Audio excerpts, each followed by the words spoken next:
آپ صلی اللہ علیہ وسلم نے ارشاد فرمایا کہ اگر آدمی نے کسی کو قرض دے رکھا ہو اور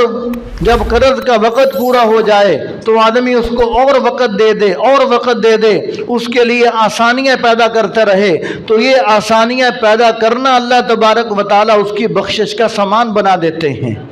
اس لیے کہ الراحمون یرحمہم الرحمن،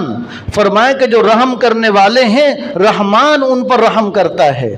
پھر فرمائے کہ ارحموا من فی الارض یرحمکم من فی السماء، فرمائے کہ تم زمین والوں پر رحم کرو، آسمان والا تم پر رحم کرے گا۔ جس کو کسی نے کہا کہ کرو مہربانی تم اہل زمین پر، خدا مہرباں ہوگا عرش بری پر،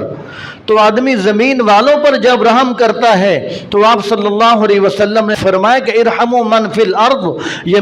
زمین والوں پر تم رحم کرو، یرحمکم من فی السماء، کہ جو ذات آسمانوں میں ہے فرمایا کہ وہ تم پر رحم کرے گا، اللہ تبارک و تعالیٰ تم پر رحم کریں گے۔ تو اس لیے ہمیں چاہیے کہ ہمارے ملک عزیز کے اندر جو ہمارے مسلمان بھائی پریشان ہیں ان کے دکھ درد کے لیے ہمارا حق بنتا ہے کہ جتنا زیادہ سے زیادہ ہو سکے آدمی ان کے ساتھ تعاون کرنے والا بنے۔ يا أيها الذين آمنوا اتقوا الله وكونوا مع الصادقين